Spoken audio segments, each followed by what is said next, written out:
Dios bendiga su palabra en nuestros corazones.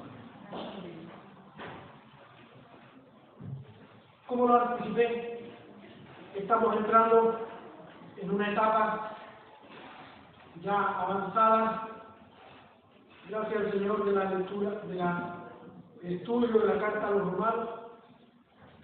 Vamos a entrar en una nueva etapa llamada la etapa de la santificación del cristiano. Ya hemos hablado a grandes rasgos de la doctrina de la justificación. ¿Qué es eso? ¿Qué consecuencias ha traído?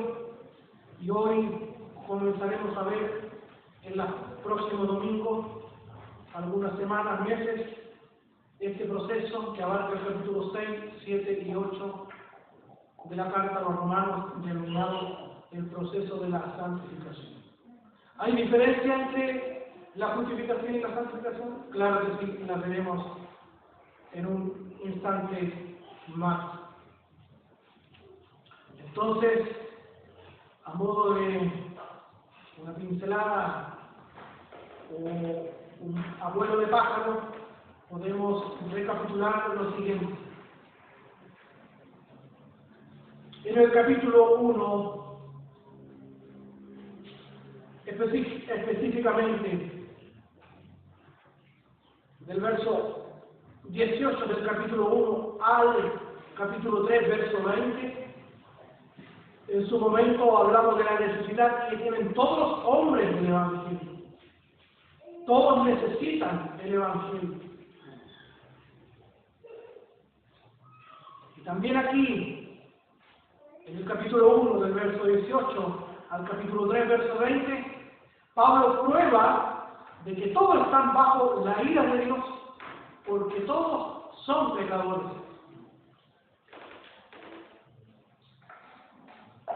Entonces la palabra evangelio significa buenas nuevas, buenas noticias, y Pablo se propone a los hermanos de Roma que nunca los había visitado. Dice que hasta ahora había sido estorbado, impedido. Antes de conocerle, les envía esta carta y les explica de forma magistral qué es el Evangelio. Entonces la carta a los romanos es la carta teológica por excelencia. Por eso es que es tan rica y a veces como que vamos avanzando muy poquito, paso a paso, pero no se preocupen. No pierdan la paciencia.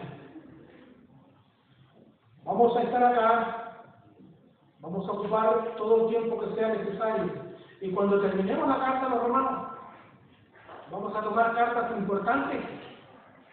Tienen que ver y revelan todo el quehacer de la iglesia, como por ejemplo la carta a los Efesios.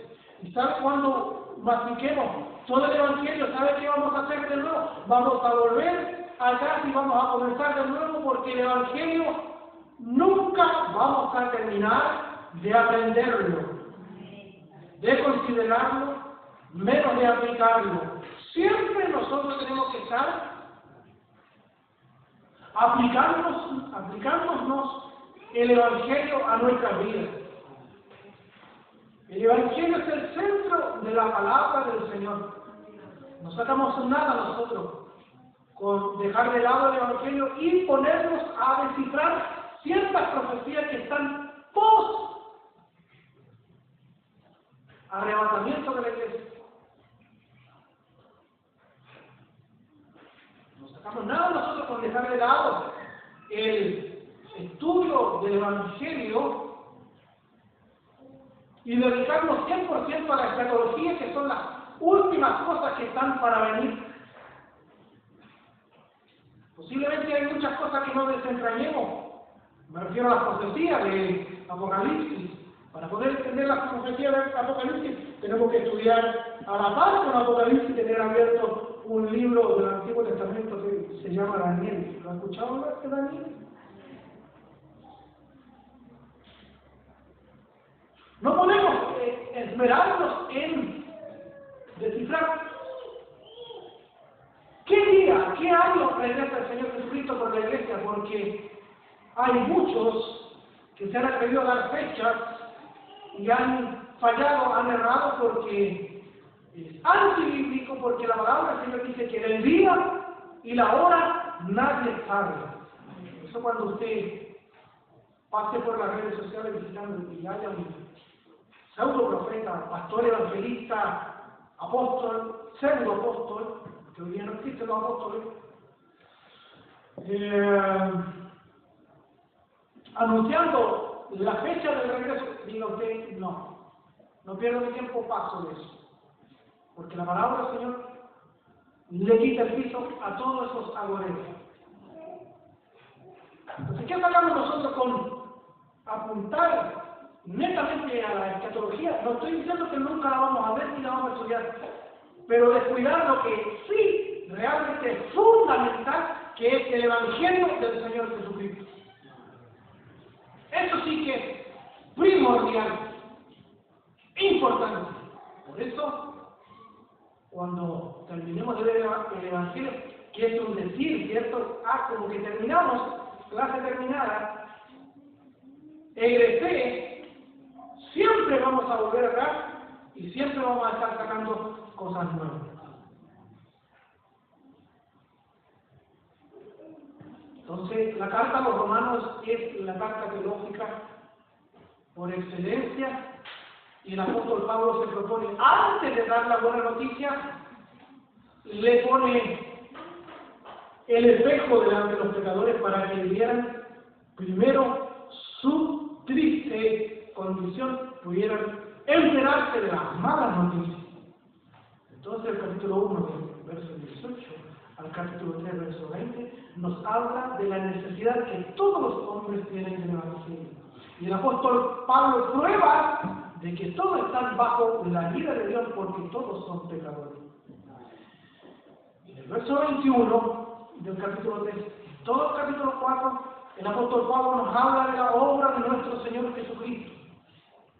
¿Se acuerdan que tomó en el capítulo 4 el apóstol Pablo el ejemplo de Abraham? Y así como fue justificado Abraham, fuimos justificados nosotros. Entonces, habla de la obra de nuestro Señor Jesucristo en el capítulo 3, verso 21, cuando dice que ahora, aparte de la ley, se ha manifestado la gracia de Dios en la persona del Señor Jesucristo. También habla de nuestra justificación a través de Cristo mediante la fe sola. Y el capítulo 5, que nos detuvimos bastante en él, ¿cierto? Varios domingos. Nos habla de que el cristiano puede y debe estar seguro, debe de tener la certeza absoluta de su salvación. ¿Cuál es el fundamento? El fundamento es el siguiente, de que ya no estamos unidos a Adán, sino que estamos unidos a Cristo. La justificación nos hace libres del castigo del pecado. Y ahora en el capítulo 6, que comenzamos hoy, todo el capítulo 6, todo el capítulo 7, todo el capítulo 8, nos habla de este proceso de santificación.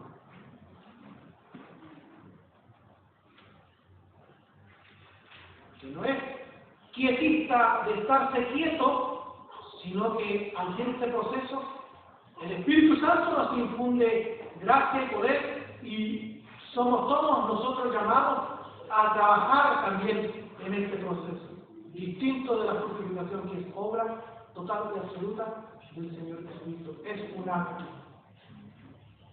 La santificación es a la vez un acto, pero también un proceso. Eso es a grandes rasgos.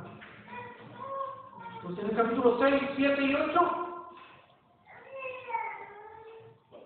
hablaremos qué es este proceso de santificación. Diremos que la santificación nos libra del poder del pecado. No sé si me capto un ratito eso. La justificación nos libra del castigo del pecado, de la culpa del pecado.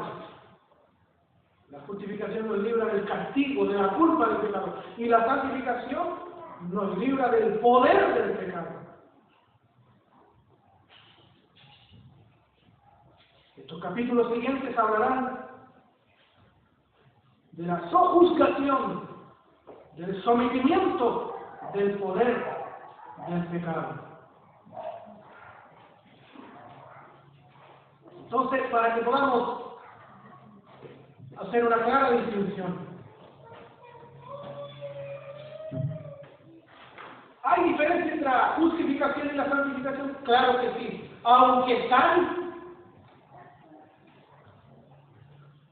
inseparablemente unidas. No existe un cristiano que haya sido justificado, pero que no está siendo santificado. Eso es imposible. Va de la mano la una con la otra. ¿Me está comprendiendo? Quiero repetir eso porque es demasiado importante. No existe cristiano ni cristiana que solamente Dios lo haya justificado, pero que no esté siendo santificado. Eso no es así. Si alguien cree eso, se está engañando, no es creyente todavía. El cristiano ha sido justificado, el que ha nacido de nuevo ha sido justificado, dijimos en un momento que eso era sinónimo. El que ha sido justificado también ha sido santificado, sigue siendo santificado en este proceso gradual, a lo que llamamos nosotros santificación progresiva. Entonces, ¿cuál es la diferencia entre justificación y santificación? Y yo aquí me voy a apoyar de la confesión de fe de Westminster, allá en Inglaterra. En la confesión de Westminster tiene catecismo mayor y catecismo menor. A ver, no se complique usted con la palabra catecismo, que diga, oh, el pastor se volvió católico. No, por favor. Es más, hay muchas palabras que la Iglesia Católica Romana nos ha quitado a nosotros, como por ejemplo, ellos dicen que son la Iglesia Católica. ¿Qué quiere decir católico? ¿Qué quiere decir católico? Universal. Ahí está, el alumno avanzado.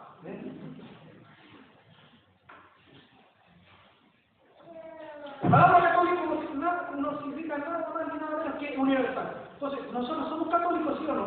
Desde el punto de vista de esa palabra. ¿Somos católicos nosotros, sí o no? Sí, pues somos católicos porque nuestra iglesia está en el mundo entero, es universal. No nos conocemos, pero yo tengo hermanos en Cristo en Bolivia, en Perú. Ya, ¿cómo no conocer su hermano? ¿Usted cree que tiene hermanos allá en Nueva Zelanda nomás? Alto, gringo, de otro país. No, tenemos hermanos en Bolivia, tenemos hermanos en Perú. Usted será pastor que es medio morenito, dirá usted. Ya, usted tiene hermanos en la fe en Estados Unidos. Dios bendiga a ese niño. No, ¿quién es hermano? No, es que la Martina. Gracias. Bueno, ese niño tiene cara de... ¡Hola! Dios bendiga a los niños. Yo prefiero que estén acá antes que nos manden a guardar, que no, quisimos venir nosotros, a que usted me diga tranquilo, mi pastor, no, traiga a los niños, no. Mi papá, mi mamá me traía a la clase, ¿no? Eso, verano nosotros ahí, nos mojaba la cara y nosotros durmiendo en la clase, toda la escuela dominical que nos tuvimos que tuvimos que asistir y nosotros decíamos, ¿qué son hijos de pastor? Antes se hacía reunión los sábados en esta iglesia y yo andaba con mi papá y mi madre, los chicos ahí en el punto de la prédica, y a veces nos parábamos frente a algunas casas de los hermanos y los hermanos con la ventana abierta y de hecho, como hoy era día sábado, de hecho en las casas salían canciones como esta. ¡Ah! ¡Ah! gigante, ahora gigante.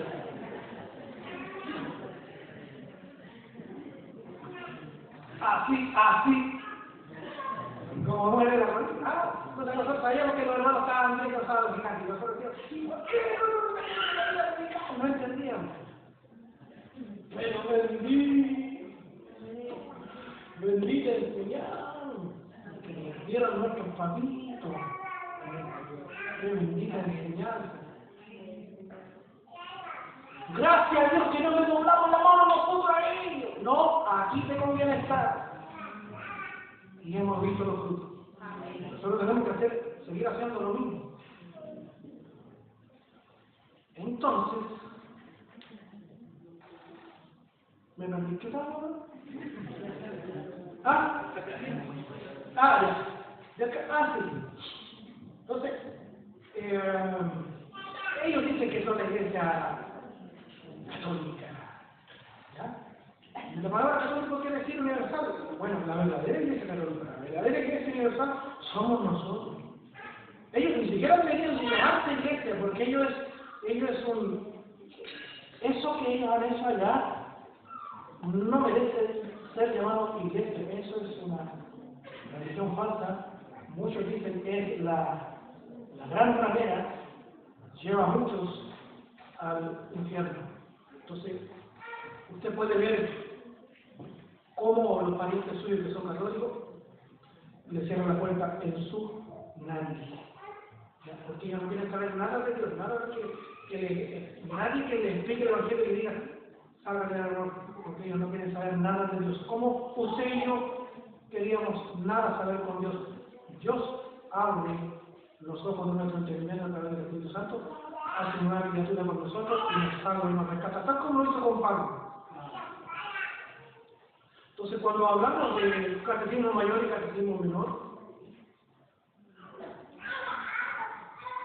si no le gusta la palabra, cambiémosla y pongámosle discipulado. Eso, cero error.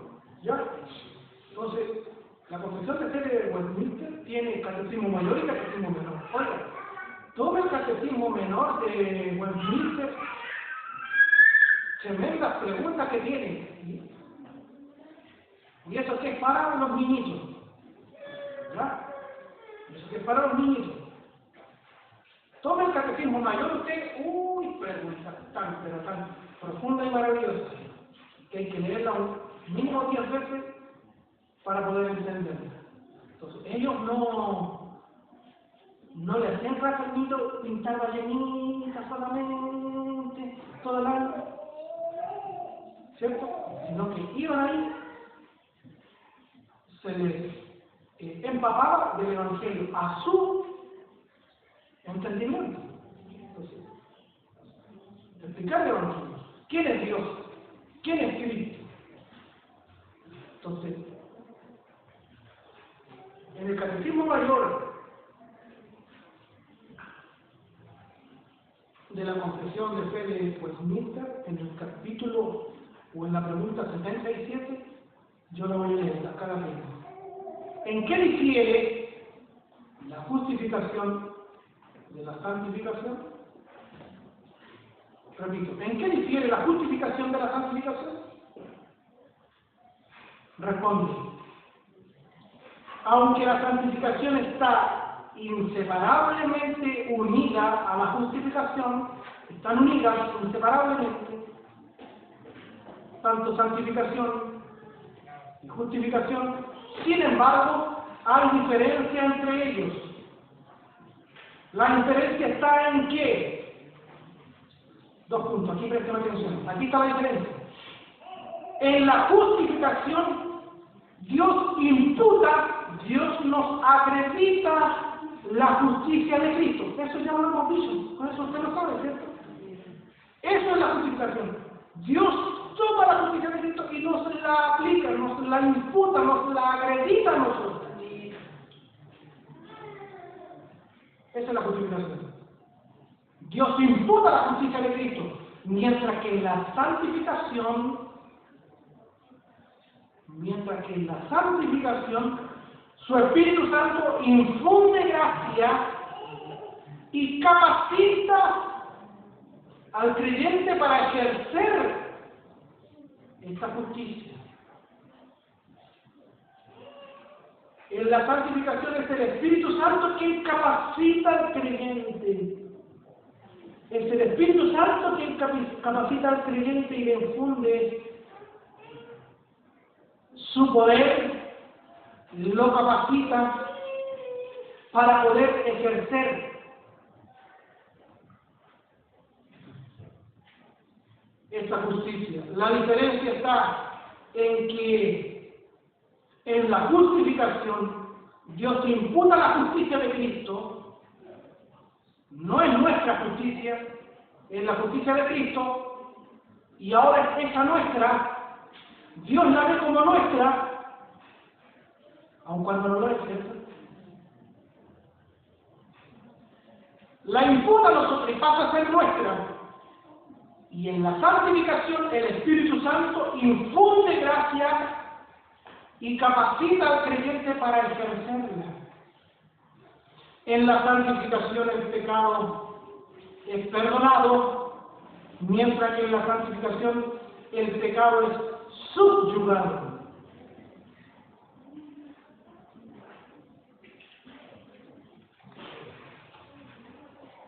Repito eso. En la justificación el pecado es perdonado. En la santificación el pecado es subyugado. Un ejemplo.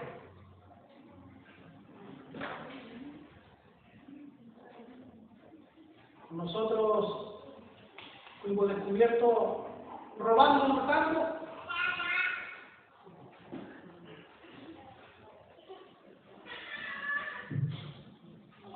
Somos perdonados.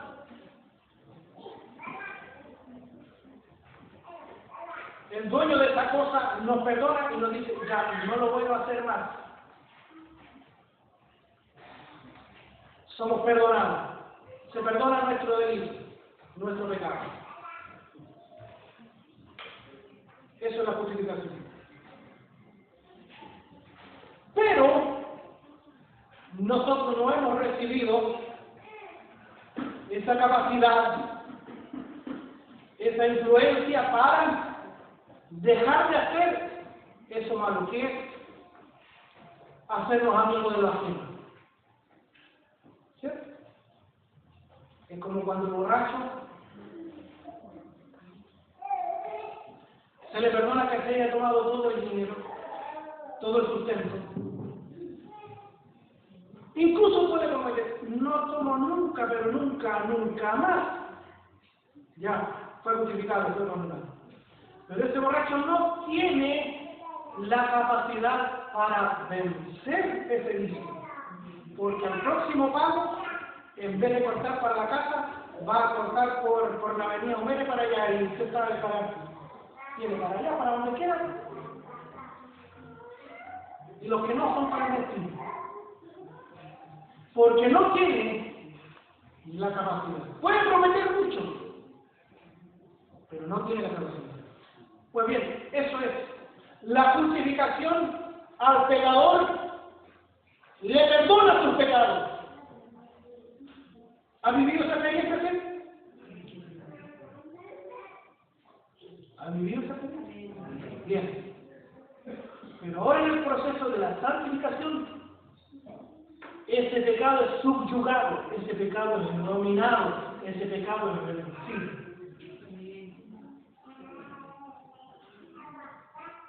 En la santificación nosotros vamos a ser capacitados por el Espíritu Santo para ahora hacerle la guerra al pecado, dominarlo y mantenerlo a raya. ¿Me está comprendiendo? Sí. La diferencia está en que la justificación Dios imputa la justicia de Cristo, mientras que en la santificación su Espíritu infunde gracia y capacita para ejercerlo. En la justificación el pecado es perdonado, mientras que en la santificación el pecado es subyugado, dominado. La justificación libera igualmente a todos los creyentes de la ira vengadora de Dios. Eso ya lo hemos asimilado mucho tiempo. La justificación libera igualmente a todos los creyentes de la ira vengadora de Dios, y es perfecta en esta vida, la justificación. Libera al pecador de la ira de Dios y es perfecta porque es un acto de Dios. Mañana no vamos a ser más justos que hoy. Escúchame. Mañana no vamos a ser más justos que hoy, porque ¿qué justicia se nos ha aplicado a nosotros? ¿La justicia de quién? La justicia de Cristo. Entonces, tenemos una justicia que ya es perfecta. La justicia de Cristo, la justicia de Dios, que venía puesta, que venía proveída o provista en la buena noticia del Evangelio. Entonces, mañana no vamos a ser más justos que hoy. Por eso dice aquí, el catecismo mayor, que la justificación libera igualmente a todos los creyentes de la vida vengadora de Dios y es perfecta en esta vida, para que los creyentes nunca caigan en condenación, mientras que la santificación, presta atención, mientras que la santificación no es igual en todos los creyentes. Esa es una gran diferencia. La santificación no es igual en todos los creyentes. ¿Por qué?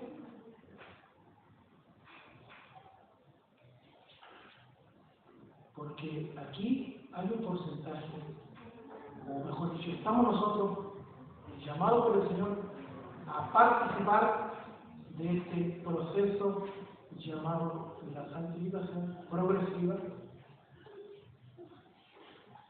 para mantener a raya el pecado remanente, pelearla. Por eso nos dice en Efesios 6 que tenemos que tomar toda la armadura de Dios y darle la batalla, la guerra a nuestros tres enemigos declarados: al mundo, al pecado, el diablo. Entonces, allí va a haber una clara diferencia, porque también tenemos algo que decir tanto usted como yo. No es que la provisión de Dios falle, no es que la palabra de Dios falle, no es que el Evangelio falle, sino que ¿por qué crecen unos más que otros? O cambia la pregunta, ¿por qué no crecen tanto unos como otros? Porque va también en juego el interés del cristiano, del creyente. Le pongo un ejemplo. Un hermano que venga una vez al mes a la iglesia no va a ser igual que el hermano que venga a todas las reuniones, venga a la escuela dominical, asista con regularidad a la reunión, especialmente los días domingos, porque ese hermano va a ser más adoctrinado, enseñado la palabra del Señor, va a asimilar de mejor manera en su cabecita, en su corazón, la palabra del Señor, y la palabra como es viva y eficaz, y la fe viene por el oír y el oír la palabra del Señor.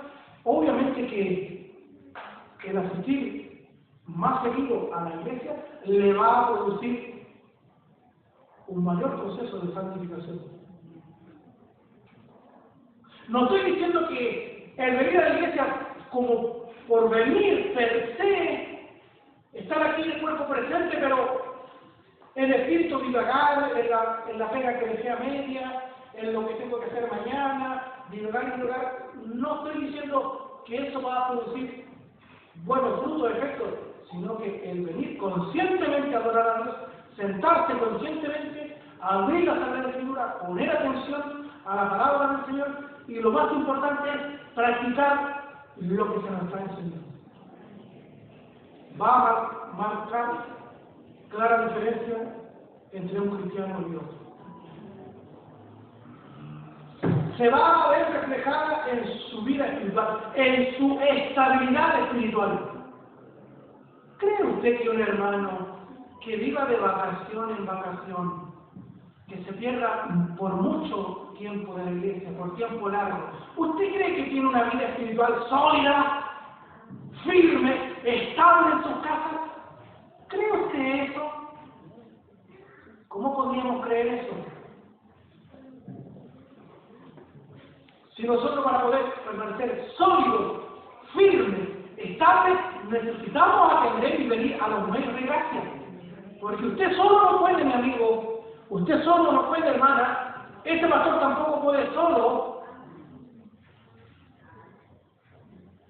si no es por la ayuda del Espíritu Santo.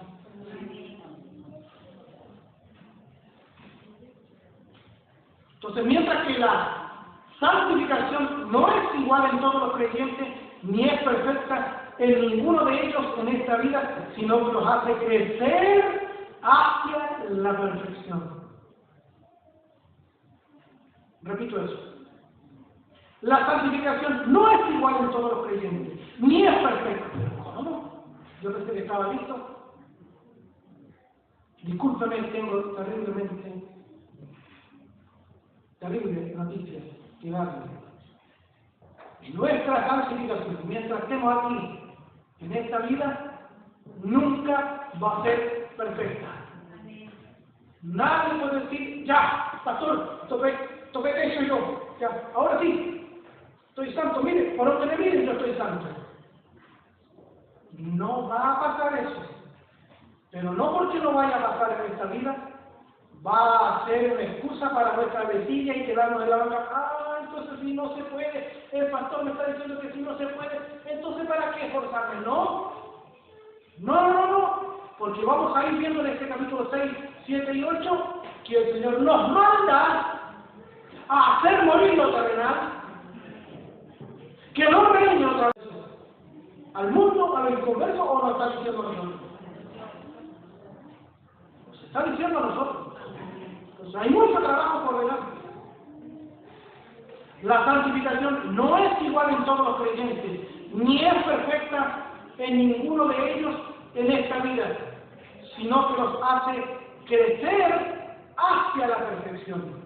Y es ese proceso el que quiere el apóstol Pablo mostrarnos y enseñarnos en el capítulo 6, 7 y 8.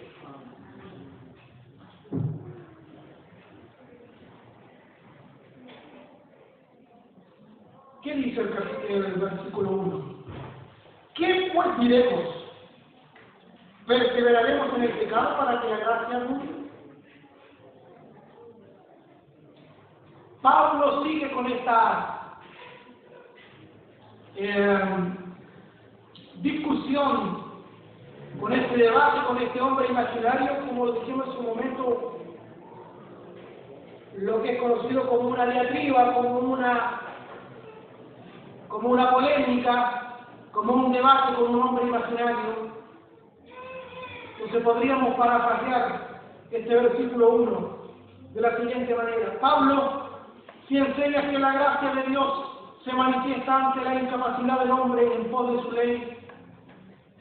Esas son precisamente las buenas noticias de Dios, que no depende del hombre su salvación, sino de la obra de Jesucristo. Pues Pablo guiará al hombre a pecar para que la gracia de Dios sea claramente expuesta. Esta enseñanza, Pablo,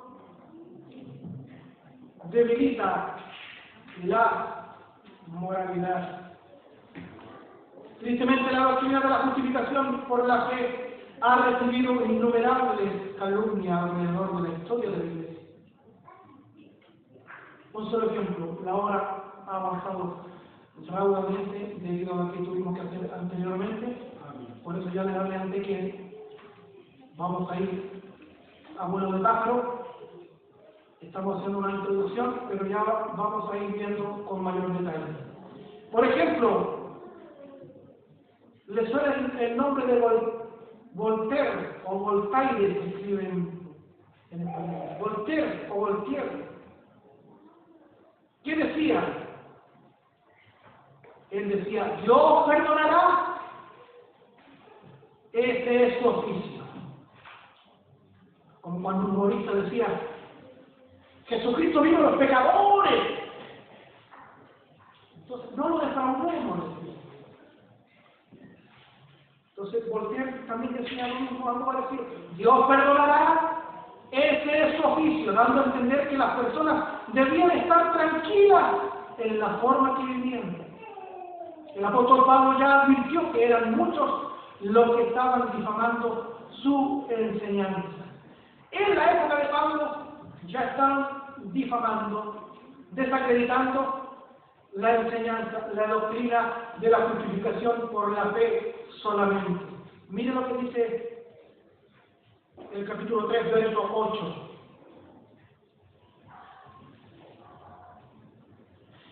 ¿Y por qué no decir como se nos calumnia y como algunos cuya condenación es justa, afirman que nosotros decimos, hagamos males para que vengan bienes? Así era calumniado Pablo en la primitiva iglesia. Habían algunos, dice él, cuya condenación es justa. Dice él, afirman que nosotros decimos, decía Pablo, ellos dicen que nosotros decimos, hagamos males para que vengan bienes. La tergiversación y la difamación de la doctrina de la justificación solo por la fe, es decir, de que solo somos aprobados por Dios por la obra bendita del Señor Jesucristo mediante la fe, y no por algo que el hombre puede hacer, es algo común y se debe principalmente a la ignorancia de entender lo que Pablo ha expuesto en el capítulo 5. ¿Qué expuso Pablo en el capítulo 5? Que delante de Dios solo hay dos tipos de personas, nada más. Solo dos tipos de personas están delante de los ojos de Dios. Aquellos que están en Adán y aquellos que están en Cristo el Señor. No solo ha recibido calumnia esta bendita doctrina, sino que supuestos conversos han usado esta doctrina para dar rienda suelta a sus deseos pecaminosos diciendo. Hay muchos que se engañan a sí mismos y creen que han sido convertidos, o creen que son cristianos y no lo son, y toman esta doctrina de la justificación por la fe solo para dar rienda suelta o como un argumento para su vida disoluta y pecadora. ¿Qué dicen estos supuestos conversos? Dicen, yo puedo vivir como quiera, dando rienda suelta a mi ser, pues soy salvo por la gracia de Dios y no por mis obras. Aunque eso es verdad, ¿cierto? Dios está obligado a perdonarme si creo en Cristo. Ejemplo, un poeta británico de apellido Auden decía esto. ¿Qué decía este poeta? Decía, me gusta pecar, a Dios le gusta perdonar.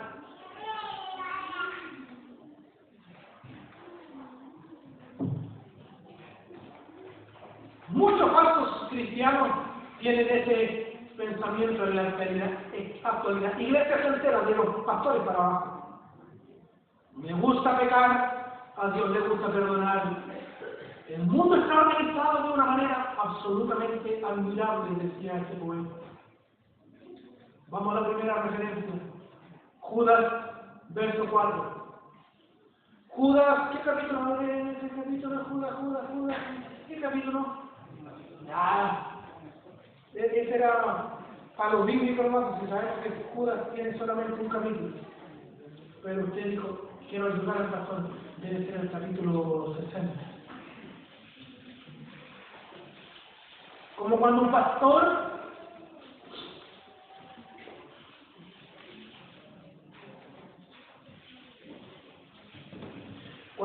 estaba corrigiendo al hermano.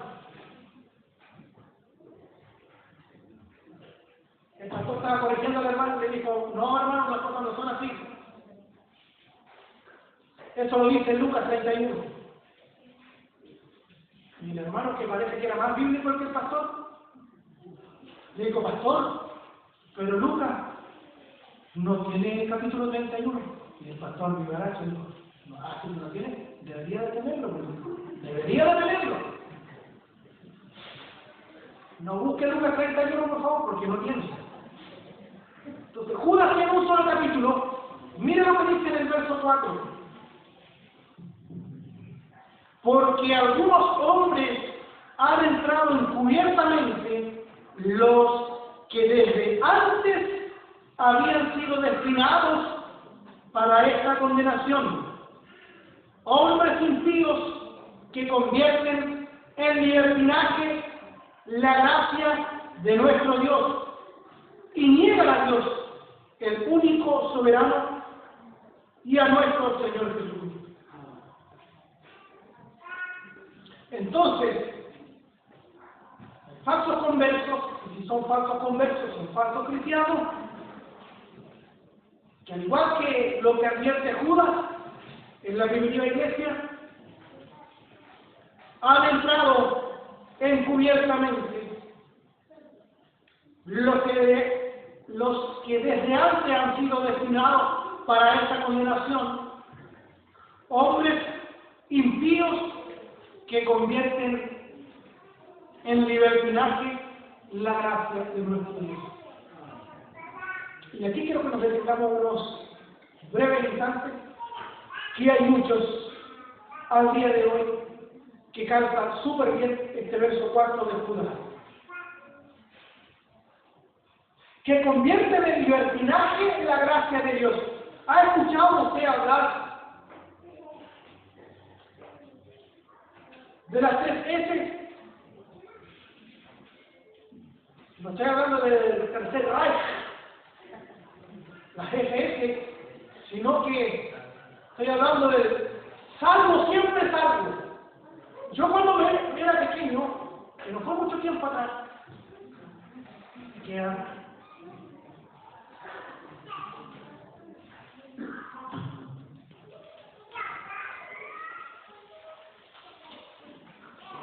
yo escuchaba en ese entonces algunos cristianos decir: no, este pastor Esquivel, decían por mi madre, decían: este pastor Esquivel tiene ley de cielo.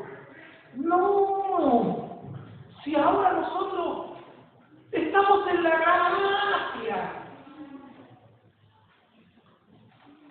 como que la gracia les daba chip libre para vivir como ellos quisieran. Total, hermano, no estamos en la ley ahora. Eso es la doctrina del salvo siempre salvo. No, ahora estamos en la gracia. Vamos a ver, y con eso pretendo concluir esta breve introducción, como ustedes ya saben, más brevemente, porque ya cada vez que digo más brevemente, me pilla la hora. Entonces, desde que soy niño, yo escuchaba a ciertos hermanos que decían: ¡no! Incluso el Antiguo Testamento lo miraban. ¿Se acuerdan de esos hermanos? Digo usted, que pasaron un tiempo por acá, como que el Antiguo Testamento, como que ya no estaba vigente. Como que era, ellos decían, disculpen la expresión, ellos decían así, o era como un calcetín viejo. No, nosotros ahora estamos en la gracia. ¿Y qué significado le daban a esta frase ellos? Que así como Cristo nos regala la salvación, porque eso es verdad, ¿cierto? Somos justificados por la obra toda suficiente, sacrosanta del Señor Jesucristo, eso es verdad. Fueron perdonados todos nuestros pecados, eso es verdad. Nuestros pecados pasados, presente y futuro. Todo eso es verdad. Pero ¿dónde se equivocan ellos? Cuando dicen: no, si estamos en la gracia. Nosotros no tenemos nada que ver con la ley. Por lo tanto, como Cristo ya pagó mi salvación, yo puedo pecar ahora tranquilamente. Por eso me voy al mundo, me voy a la cantina y le digo: llénala.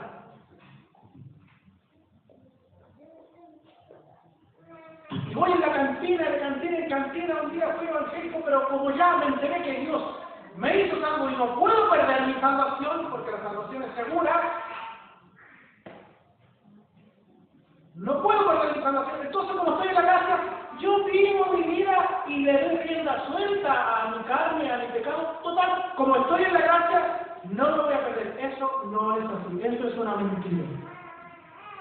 Y si alguien tenía alguna duda, Y le ha venido haciendo ruido de que empezamos a estudiar la carta de los romanos. Y ya que todavía no está claro, todavía, de que su salvación es segura en Cristo, que hable conmigo. Saque hora, por favor, y vamos aclarando el panorama. ¿Ya?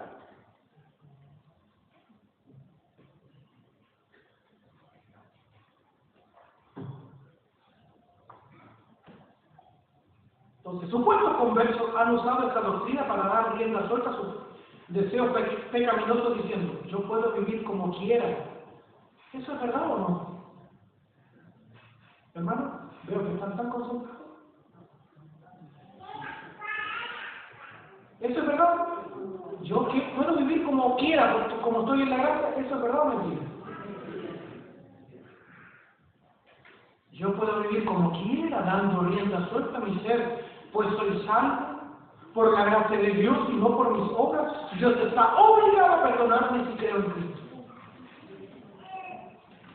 Judas dice que estos convierten en libertinaje la gracia de nuestro Dios. Nosotros hemos sido llamados a libertad, pero nosotros no tenemos que usar nuestra libertad en Cristo como ocasión para la carne. Esta libertad no tiene que usarse como o tomarse como libertinaje. En el siglo II aparecen los gnósticos. Ellos decían ser cristianos. Primero Juan habla de los gnósticos.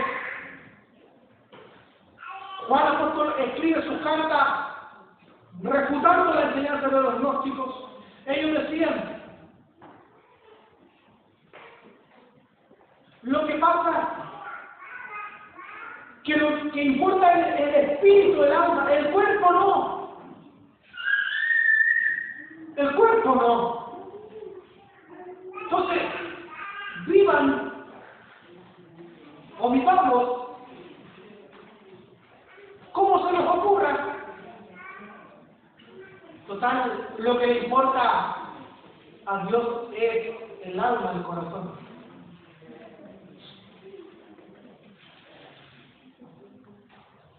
Nos ha tocado con muchos cristianos en la actualidad que dicen, no, si lo que le importa al Señor es el corazón. No importa cómo vaya vestida usted. ¿Eso es verdad o mentira? Es mentira de la punta hasta la otra punta. ¿Sabe por qué? Porque una mujer, un varón por supuesto también, pero quiero enfatizar en la mujer, una mujer que ha nacido de nuevo, ha sido perdonada, lavada por la preciosa sangre del Señor, está siendo santificada, va a venir pudorosamente, como corresponde, decorosamente, vestida a la casa del Señor. ¿Me está comprendiendo? No estoy prohibiendo que use el pantalón para allá y la calza y vaya a sumar a lo que tiene conveniente para eso. Pero acá, una hija de Dios no puede venir y decir, bueno, lo importante es el corazón. ¿Para qué miran los hermanos? No. O un hermano con los pantalones de lo arrenta. O un hermano que tiene canuga y pelo en el pecho con la camisa de esta hasta aquí. ¿Para qué miran estos? No. Porque nunca vamos a nosotros a decir lo que dicen estos salvos siempre salvos. Lo importante es el corazón. Y lo de afuera que importa como al menos. No es así. Esto convierte en libertinaje la gracia de nuestro Dios. Entonces en el siglo II aparecen estos filósofos llamados gnósticos, a los cuales Juan en su carta le hace frente. Estos decían ser cristianos y decían lo siguiente: enseñaban que el hombre podía vivir de la manera que quisiera, porque lo que se salvaba era el espíritu. Así que con el cuerpo podían hacer lo que quisieran. Por eso que ellos no creían en la resurrección de los muertos, porque decían, ¿cómo vamos a resucitar de nuevo? Los saduceos tampoco creían en la resurrección. Decían, ¿cómo vamos a resucitar si el cuerpo es la cárcel del alma? Y resulta que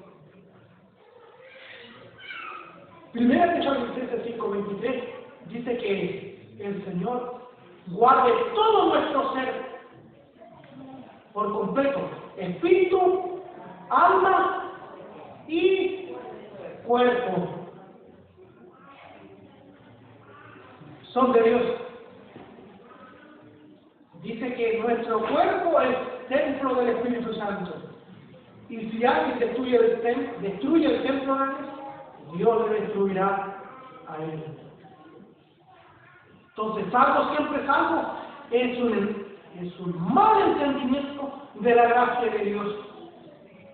Estas posiciones son conocidas. ¿Quiere un nombre raro? Aquí le doy un nombre raro. Estas posiciones del salvo siempre salvo son conocidas como el antinomianista o antinomianismo. Antinomianista, ¿qué quiere decir esto?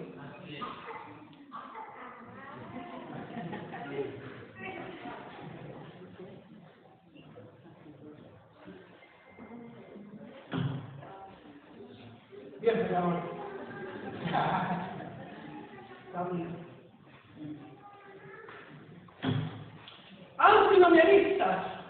Antinomianismo son anti-ley. Bueno, insisto lo que vengo escuchando de chico yo.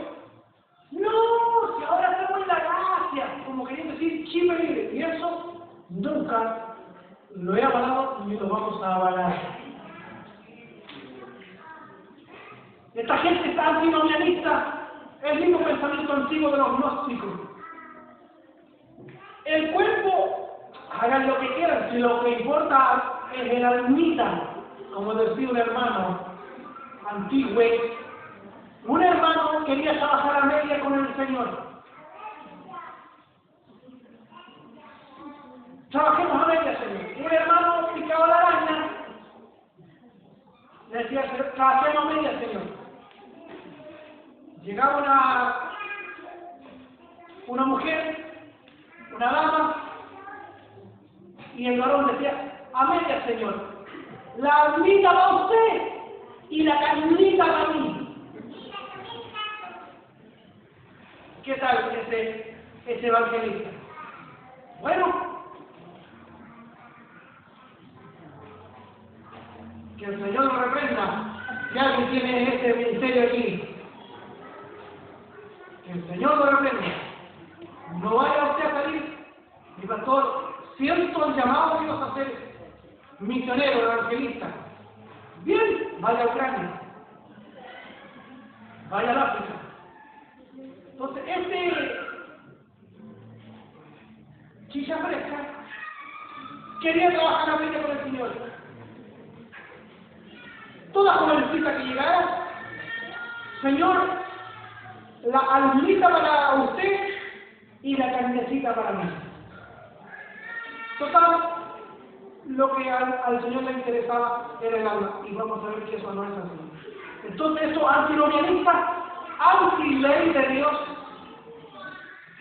van en contra, rechazan la ley de Dios como guía en pos de Él. Dicen, la ley de Dios no tiene nada que ver con nosotros. Podemos vivir de la forma licenciosa que nosotros queramos. Paro aquí. La ley de Dios tiene que ver con nosotros, sí o no. ¿Quién da más? Unos sí, otros no. Mire, porque aquí no tenemos que perdernos. Porque si le digo yo, estamos parados en la justificación. Para nuestra justificación, para nuestra salvación, para ser aceptados por Dios, tenemos que guardar la ley. Repito esta pregunta. Vamos a tener que retroceder a Romanos 1 a eso. Estamos parados en el casillero de la justificación para ser aceptados por Dios, para ser salvados, para ser justificados. ¿Tenemos que guardar la ley de Dios?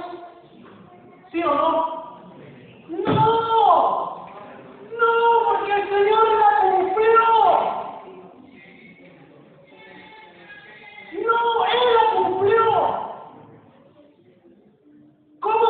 ¿Cómo pueden decir que sí? Porque podemos estar 1000 años y no la vamos a poder cumplir.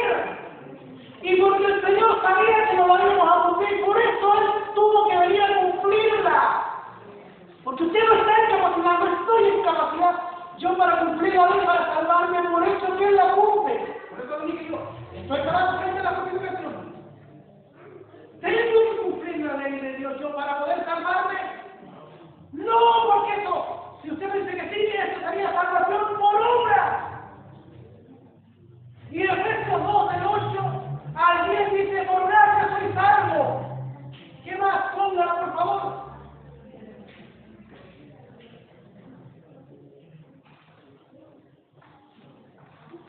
Los que llevo hablando bajo, y terminando oraciones, van a terminar a poco.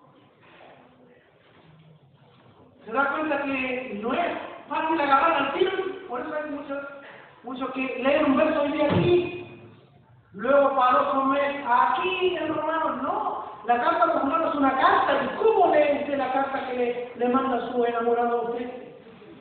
¿Lee una línea esta semana, la otra línea para septiembre? ¿O lee la carta de una sola sentada? Bueno, cuando existía carta, bueno, un mail o un mensaje de texto ya. Un WhatsApp, ¿cómo lo lee? ¿La primera línea hoy? ¿La primera línea el próximo mes? ¿O lee toda la carta de una sentada? Sí tenemos que entenderlo.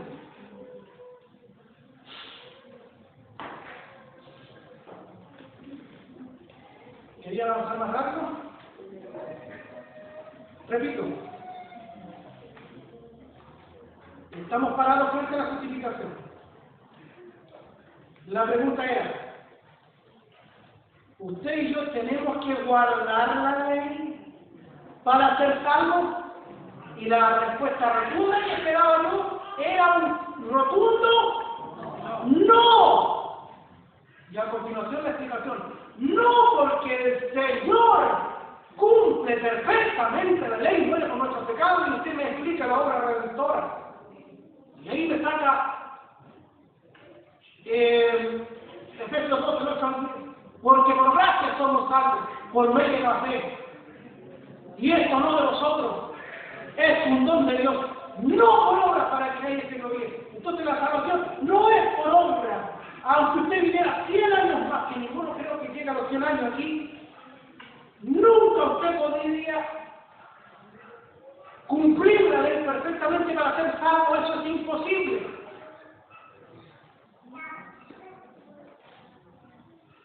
Ahora, parado frente a la santificación, ojo, estoy diciendo, parado frente a la santificación. La misma pregunta. ¿Usted y yo tenemos que cumplir la ley de Dios? ¿Sí o no? No me quiere responder. Sí. Frente a la justificación, no. Frente a la santificación, ¿usted y yo tenemos que cumplir la ley? ¿Sí o no? Sí. ¡Sí! Si usted me diferencia eso, me doy por pagado y puedo bajarme tranquilo y dormir tranquilo, porque si no voy a dormir al tanto. Mi esposa me dice, ¿se acuerda cuando? No se acuerda. ¿Se ha dado cuenta que cuando usted ha tenido mucha actividad en el día y está cansado mucho, ha dormido mal, comido mal, ronca más de la cuenta? ¿Sí o no cuando está muy cansado? No me digan que ustedes no roncan. Ahora yo voy a dormir roncando y a falso.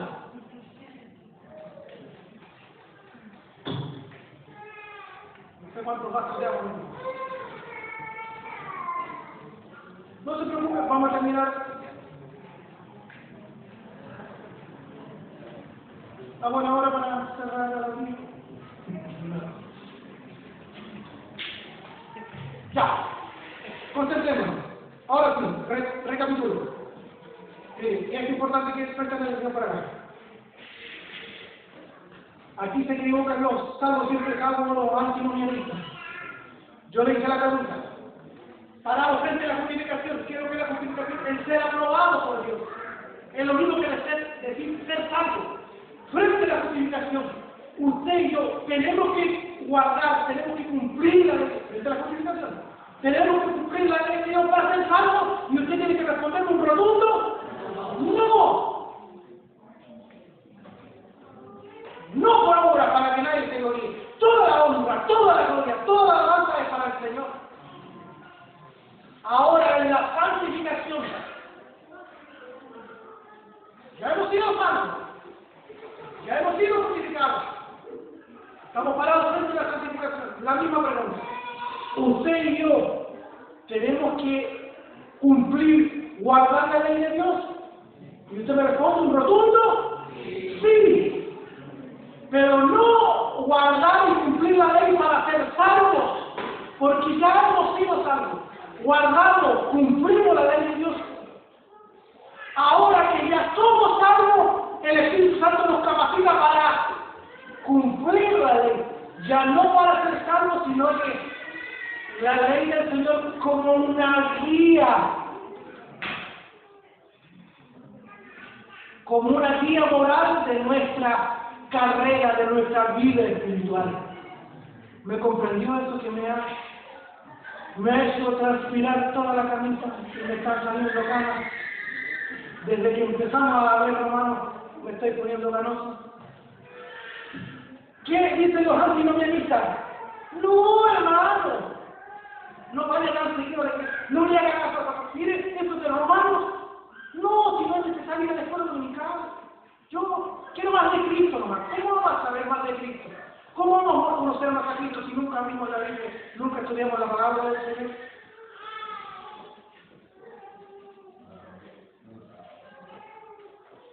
Entonces los antinomianistas se quieren pasar de vivos, de pillo con el Señor. Dicen, no, ahora no estamos en la ley. Y aquí hemos hecho la clara diferencia. No estamos bajo la ley para hacerla y ganarnos el cielo, la salvación, porque eso nunca lo hubiéramos podido lograr. ¿Sabe por qué? Porque Romanos 3, ya lo estamos por ahí, del 10 en adelante dice, no hay justo, ni aún uno, no hay quien haga lo bueno, no hay quien entienda, todos se desviaron, a una se hicieron inútiles. Dimos sobrados argumentos. Pero en el proceso de la santificación, discúlpeme, usted y yo tenemos que cumplir la ley, no como un requisito para salvarnos, porque ya estamos salvos por Cristo el Señor, por gracia soy salvo por medio de la fe. Y esto no de vosotros, es un don de Dios. Hemos nacido de nuevo, y porque hemos nacido de nuevo, el Espíritu Santo nos infunde aliento, gracia, nos capacita para cumplir la ley, no para ganarnos el cielo, soy tan reiterativo, no para ganarnos el cielo, sino que ahora que hemos nacido de nuevo, el Espíritu Santo nos capacita para guardar, para cumplir la ley como una guía de conducta, como una norma, como un ordenamiento jurídico al cual usted y yo tenemos que someternos y cumplir. No chiperible. Por eso este cristiano que dice, no vaya a la iglesia, hermano, el pastor tiene ley de siervo, mire cómo yo ando aquí en el mundo de las cantinas, total un día el Señor me compró la salvación. Este que dice que es salvo, nunca fue salvo, porque aquí hay una clara manifestación. Santificado, sigue siendo santificado y se va a separar y morir todos los días, más y más, morir para el mundo y vivir para el Señor. Esa es la clara señal, es el claro testimonio de que usted ha nacido de nuevo. Si usted no evidencia un claro proceso de santificación, ¿qué es lo que es la santificación? Morir cada día para el mundo y vivir cada día para Cristo Señor. ¿Qué es lo que es la santificación? Si no lo queda claro, le pongo el ejemplo de Miguel Ángel. Ya lo hemos dicho también. Miguel Ángel está esculpiendo un caballo, toma el pincel, toma el martillo y comienza a botarle la piedra al caballo. Y llegó un curioso que dijo, Miguel Ángel,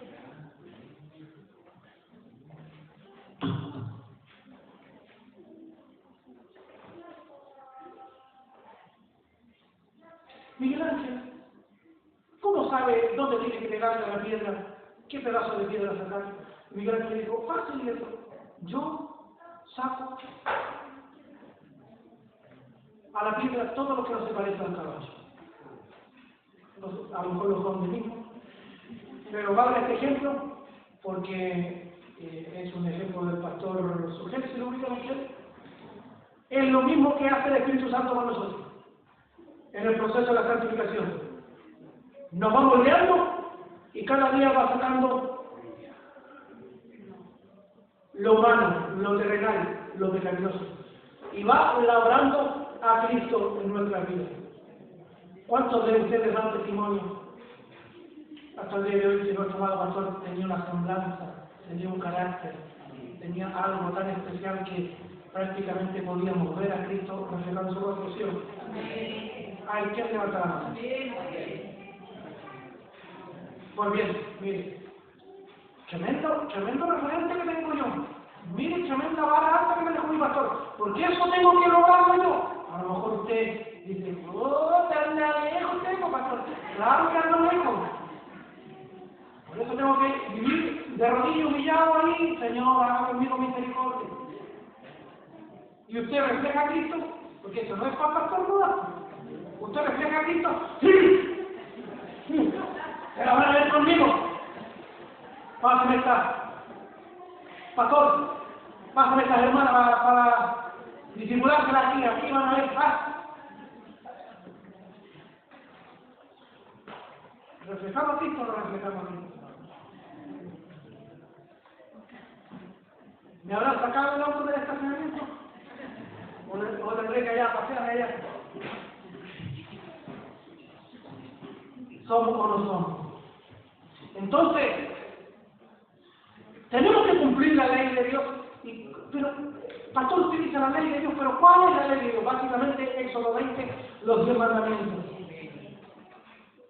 Y Mateo capítulo 5, capítulo 6, capítulo 7, el sermón del monte. Allí, Éxodo 20, en Mateo, está la ley de este reino, el ordenamiento jurídico, las normas de este reino espiritual.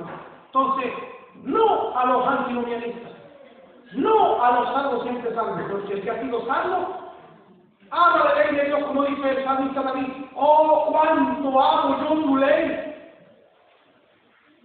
De noche y de mañanita, no dice así, pero de noche y de mañana es mi delicia. ¿Ama usted la ley de Dios? ¿Ama la palabra del Señor? ¿La vive, la practica? Ya no para ser salvos, sino que porque somos salvos, practicamos la ley de Dios como una guía de conducta. A esa tergiversación de la bendita verdad de la gracia de Dios reflejada en el Evangelio, a la cual el apóstol Pablo da una respuesta tajante y definitiva en este capítulo de Romanos, capítulo 6, verso 1. ¿Sabe qué? Querido hermano del Señor, vamos a terminar. La hora me ha pillado, pero volvamos al capítulo 6 de Romanos, verso 1. Y Pablo, frente a esta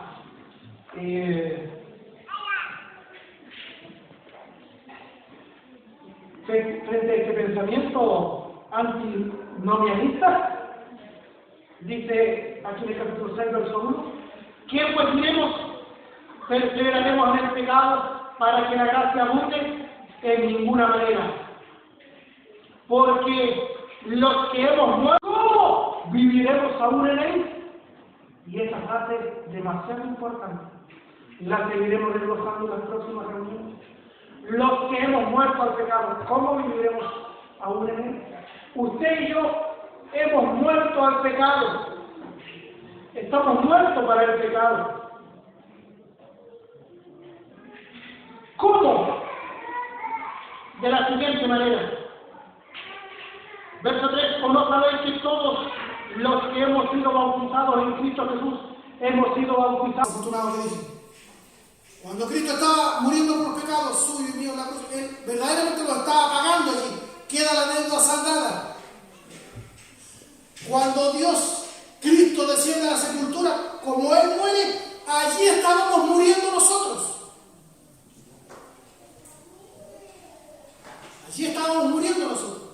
Por eso ya hemos sido muertos al pecado. Y cuando Él estaba resucitando, estábamos siendo resucitados nosotros también. Y cuando el Señor Jesucristo asciende, estábamos siendo ascendidos también nosotros. Dios el Padre nos ve ahora actualmente a la diestra del Señor Jesucristo, porque no depende de usted, no depende de mí, sino enteramente de nuestro Señor y Salvador Jesucristo. Para terminar, Colosenses 3, del 1 al 4.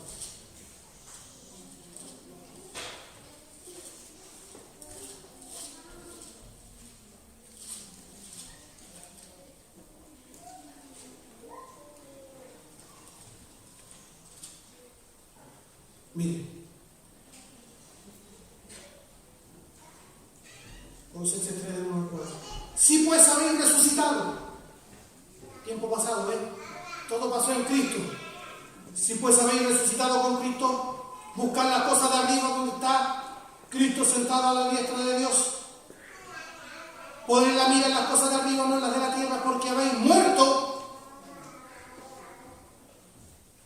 Qué maravilloso. Estamos muertos ya al mundo del pecado, porque habéis muerto y vuestra vida está escondida con Cristo en Dios. Cuando Cristo, vuestra vida, se manifieste, entonces vosotros seréis manifestados con Él en gloria. Gloria a Dios para siempre. Estamos muertos al pecado porque estamos unidos a la persona de nuestro Señor Jesucristo. ¿Cómo podemos entonces pensar que nuestra vida está relacionada de manera natural con el pecado si Cristo ya pagó nuestros pecados en la cruz? Cristo murió en la cruz para sacarnos de la esclavitud del pecado y unirnos a Él. Nos saca de la esclavitud del pecado y nos une a Él. ¿De qué manera? La ley de Moisés decía que una mujer quedaba libre de su marido solamente con la muerte, porque si no cometía adulterio. De cierta manera nosotros estábamos casados con la ley. ¿De qué manera nosotros podíamos librarnos de la ley? Muriendo. Teníamos que morir en Cristo y nuevamente ahí quedarnos liberados de la ley y resucitar, y ahora no ser del primer Adán, sino que pertenecer al postrer Adán, el cual es Cristo, y estar ahora en este nuevo noviazgo, matrimonio con el Señor Jesucristo, porque ya morimos. Y así quedamos libres del antiguo dueño, del antiguo amo que era el pecado, y estábamos esclavizados allí. Lo único que sabíamos hacer era pecar, pecar y pecar.